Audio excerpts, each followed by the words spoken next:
Hoi nō rā, kei te whakatika te rōpū mana ki te hīkoi i te nuku o te whenua ki te kōkiri i warātau kaupapa here ki te marea. Anei e rārangi ake nei ko etahi o ngā kaupapa here, ka whakakaurera tia ake e te rōpū mana. Arā, me whakakore i te tāke tauhoko hiko.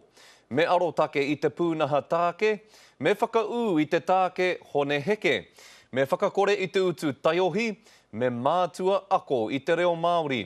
Me whakau i te wairua o te tiriti o Waitangi me te whakaputanga o te rangatiratanga o New Tireni ki roto i te tāhuhu ture o te motu.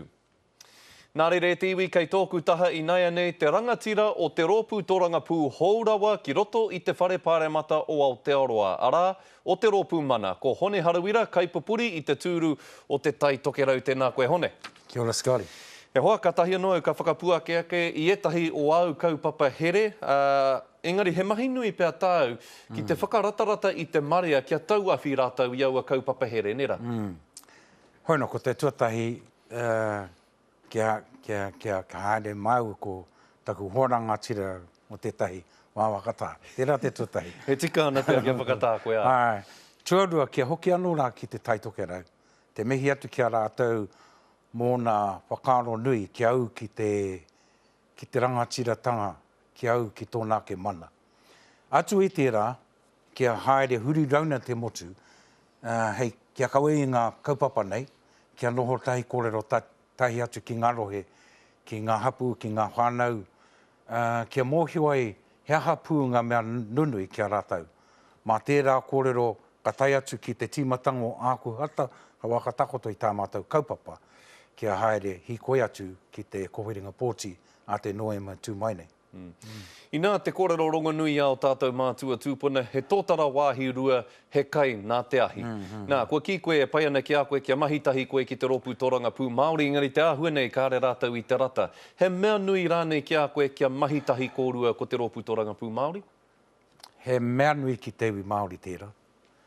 Ko rongo hau i taua kōrero. Hakoa e tūranga tira ana koe e hone. Kataia koe te hoki anō rā kia kōrero atu kia tāre ana rau ko pita. So, ko tarangia kia wai atu, e kore waka tūtoki tia. Engari, he mea nui tērā ki au. Tērā kia noho tahi, kia kōrero tahi, kia ki te mena ka tai atu ki te tū kotahi i mua no atu o te kōwhiringa pōti a te noema nei.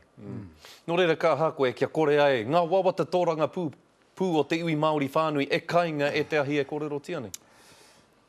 Ko te mea nui kia tarangia, kia whai i taua huarahi, kia rongohi i ngā kōrero a te motu e hone, tā mātou hihia kia panga atu te GST, tā mātou hihia kia wakamana i tā mātou tū i te taku taumana, tā mātou hihia kia whāngai wā tātou tamariki mokopuna i te kai.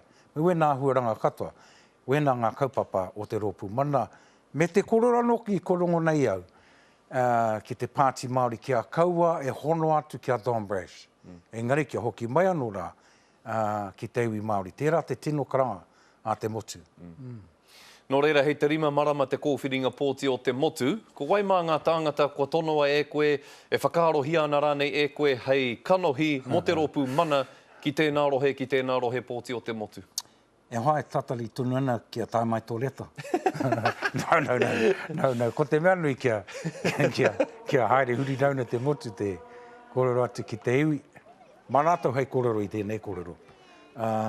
Kia whiti whakaro ko tēhea ngā tūranga ko wai ngā tangata tika.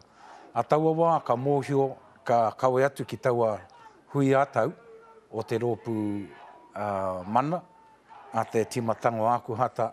A taua wā ka waka takotoa hia i ngā ingoa katoa, ngā rohe katoa.